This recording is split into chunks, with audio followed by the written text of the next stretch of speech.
We don't have adults that want to govern. Instead, we have a bunch of clowns that have decided that they want to bend the knee to this twice impeached 91 indicted. And I'm going to go ahead and say most likely soon to be found guilty criminal of one of these many cases that he has pending.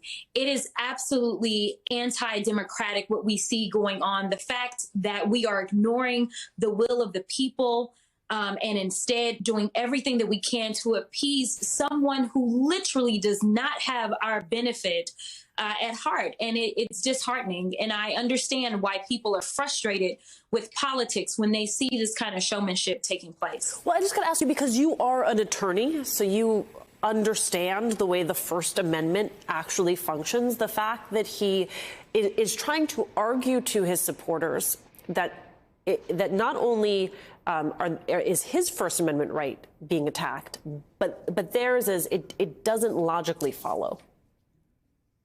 No, it doesn't. And I want to be clear about something, because it's something that I feel like the MAGA crowd, I don't know if I'll attribute it to all Republicans, don't understand about the Constitution. It isn't that your constitutional rights reign supreme over any and everything else. There is a balancing act that takes place. And so when we look at things like First Amendment, it still has limitations, just like when it comes to guns. Second Amendment, there's still limitations that are supposed to take place. And Trump is the very reason that we need these limitations, because he exhibits the harm that we will all experience when someone who has this much influence is allowed to say and do whatever he wants to do. And to be perfectly honest, Alicia, I have represented my fair share of people in court. There is no way I could ever have a client that would be half as ridiculous as Donald Trump and not tell that client, your butt is about to go to jail because the judge is not going to play with you. He has not been locked up. They have everything that they need to lock him up, as far as I'm concerned, on contempt. And for those that don't understand, you can have a contempt action against you when it comes to a criminal case or a civil case. And in the case of the New York situation, it is a civil case, but he has absolutely violated the court's orders over and over. And because the MAGA crowd believes in nothing but harm and violence, he is inciting this violence, and now it is coming down on public servants, and it is absolutely deplorable.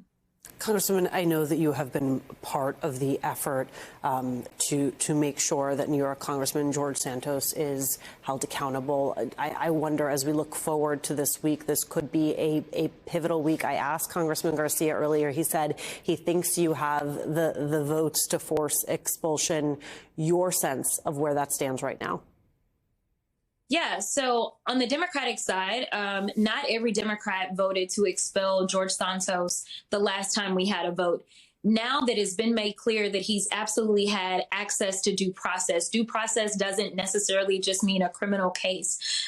He's had due process in the form of what is available to Congress as it relates to our options on how to proceed. And he wasn't very participatory. And I completely understand, to be perfectly honest, because he's got prison hanging over his head. So I do believe that Democrats will stand united and will be voting to expel George Santos. I listened to him on Twitter Space yesterday, and actually George Santos himself believes that he will be expelled.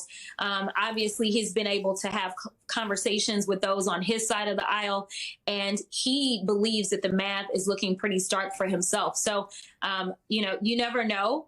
But I will say that this is more hypocrisy from the Republicans, because the fact that they are so upset and indignant when it comes to George Santos, but they are constantly, as you mentioned in your opening, going to bend the knee to Donald Trump. Listen, George Santos ain't got nothing on Trump as far as I'm concerned.